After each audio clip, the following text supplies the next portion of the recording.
पण या निवडणुकीमध्ये आता शेवटी असं आहे की हा सगळा त्याचा निकाल जनतेच्या दरबारात, जनतेच्या कोर्टात आहे.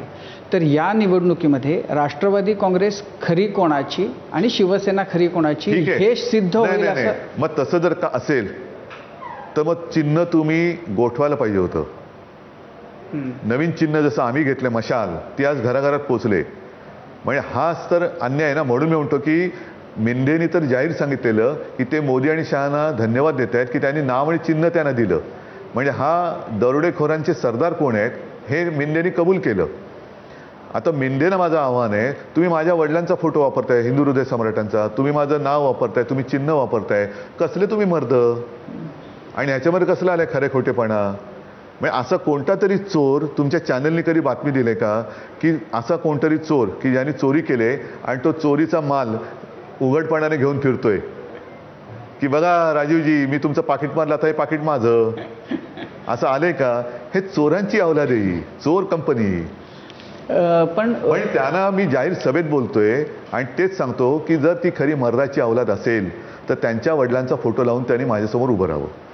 ह्याच्यातच कळतं ना मर्द कोण आहे आणि फोलपणा कोणाचा आहे. पण उद्धवजी आता 5 वर्षांनंतर तुम्ही जे 19 मध्ये खूप मोठं धाडस केलं होतं आपण म्हणूया की ज्यांच्याबरोबर निवडणूक लढवली होती त्यांना सोडून तुम्ही ज्यांच्या विरोधात लढली होती निवडणूक त्यांच्याबरोबर केला, तर त्याचं आता तुम्ही त्याच्याकडे बघताना त्याची खूप मोठी किंमत आपल्याला मोजायला लागली असं तुम्हाला वाटत नाही? सांगतो तुम्हाला, यांनी आमचा दुरुपयोग केला. त्यांनी एक तो जो असा काही संभ्रम निर्माण केला होता तसं पाहिलं तर 2014 सालीच त्यांनी मला संपवायचा प्रयत्न केला होता. आणि जे एकनाथ खडसेंचं स्टेटमेंट आहे कॅमेऱ्यावरती की त्यांनी अगदी निवडणूक उमेदवारी अर्ज भरायला परवाचा काळ आहे, म्हणजे परवा 3 वाजेपर्यंत असं समजा, तर आज संध्याकाळी त्यांनी 6:30ला फोन करून सांगितलं की आपली युती तुटली. म्हणजे त्यांनी त्यांची तयारी केली होती, मला बोलत ठेवला होता आणि अचानक युती तोडली. म्हणजे हा प्रयत्न त्यांचा तेव्हापासून आहे. आणि हे मोदी शहा आल्यापासून सुरू झालं.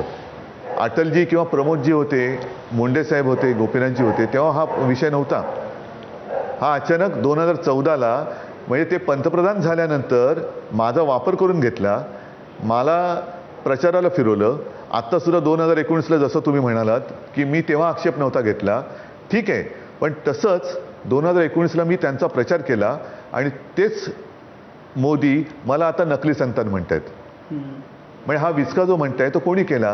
म्हणजे तुम्ही बाळासाहेबांच्या पुत्राला नकली संतान बोलेपर्यंत तुमची मजल जाते, एवढी तुमची गुरमी.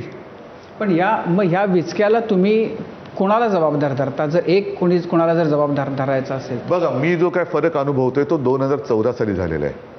ज्या वेळेला भाजप अटलजींकडे होता, अडवाणीजींकडे होता, तोपर्यंत जागा वाटपामध्ये चर्चा थोडीशी तणातणी व्हायची, माझी आणि प्रमोदजींची व्हायची, पण नंतर सगळं स्मूथ व्हायचं.